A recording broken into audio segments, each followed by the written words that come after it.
नमस्कार, स्वागत है आप सभी का हमारे चैनल सुविद्या में। आज हम जिस निबंध के टॉपिक की बात करेंगे वो है रूस यूक्रेन विवाद। प्रस्तावना: संघर्ष तब होता है जब व्यक्तियों, समूहों, समुदायों और देशों के बीच असहमति पैदा हो।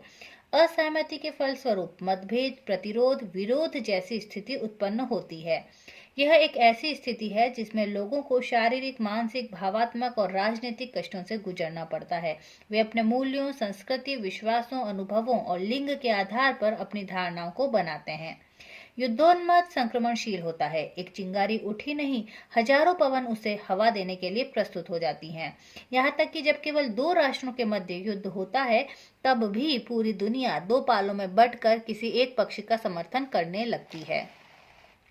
रूस और यूक्रेन के बीच संघर्ष ने भी बहुत नुकसान किया है और यह दिन ब दिन विकसित होता जा रहा है। इस विवाद से अब महाशक्तियों के बीच भी जंग छिड़ने का खतरा बढ़ गया है।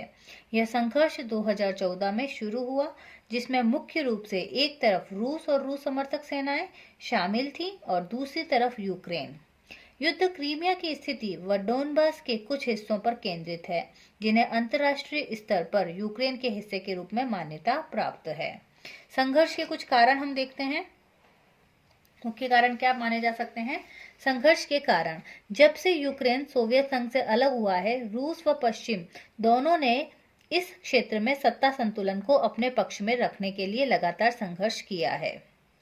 अमेरिका व यूरोपीय संघ के लिए यूक्रेन रूस व पश्चिम के बीच एक महत्वपूर्ण बफर जोन है। काला सागर क्षेत्र का अद्वितीय भूगोल रूस को कई भू राजनीतिक लाभ प्रदान करता है। यूक्रेन में यूरोमेदान व अलगाववादी आंदोलन के द्वारा विरोध प्रदर्शन भी संघर्ष का एक महत्वपूर्ण कारण है। रूस ने यूक्रेन से क्रीमिया को जब्त कर लिया, जो कि द्वितीय विश्व युद्ध के बाद पहली बार किसी यूरोपीय देश ने किसी अन्य देश के क्षेत्र पर अपना अधिकार स्थापित किया। ये भी एक कारण है। यूक्रेन ने उत्तरी अटलांटिक संधि संगठन यानी नाटो से गठबंधन में अपने देश की सदस्यता में तेजी लाने का आग्रह किया। तो वैसे तो रूस और यूक्रेन के बीच विवाद की कई वजह हैं, परंतु सबसे बड़ी जो वजह है वो किसे माना जा रहा है? नाटो को। नाटो क्या है? उत्तरी अटलांटिक संधि संगठन। इसे 1949 में शुरू किया गया था। शुरुआत में इसमें 12 सदस्य थे, लेकिन अब इनकी संख्या 30 हो गई है। यूक्रेन भी नाटो में शामिल होना चाहता है, लेकिन यह रूस को पसंद नहीं, क्योंकि नाटो की पॉलिसी है कि अगर कोई देश सदस्य देश पर हमला करता है तो सभी मिलकर उसका जवाब देंगे। रूस का मानना है अगर यूक्रेन नाटो में शामिल हुआ तो उसके सैनिक रूस यूक्रेन सीमा पर डेरा जमा लेंगे। अब रूस यूक्रेन संकट का भारत पर प्रभाव। रूस के आक्रमण ने भारत पर पश्चिमी गठबंधन और रूस के बीच चयन करने का दबाव डाला। रूस के साथ मजबूत संबंध बनाए रखना भारत के राष्ट्रीय हितों की पूर्ति करता है। भारत को रूस के साथ एक मजबूत रणनीतिक गठबंधन बनाए रखना होगा। इस संकट का प्रभाव यूक्रेन में मौजूद प्रवासी भारतीयों पर भी पड़ रहा है। ऐसी स्थिति में हजारों भारतीय छात्रों की जान को खतरा है। युद्ध की स्थिति के कारण स्वाभाविक रूप से तेल की कीमतों में भी वृद्धि होगी।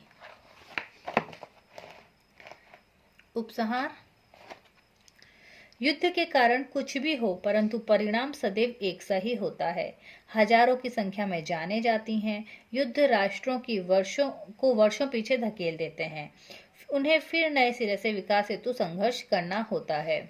विश्व के राजनीतिज्ञों को इनका आकलन करना आवश्यक है। यदि वे इसके परिणामों को ध्यान में रखें और निजी स्वार्थपरकता से ऊपर उठें, तो संभव है कि युद्ध की विभीषिका से बचा जा सके। आपसी विवादों को यदि वे बातचीत से सुलझाने का प्रयास करें तो कितने ही युद्धोन्मादों को होने से बचाया जा सकता है। बहुत बहुत धन्यवाद।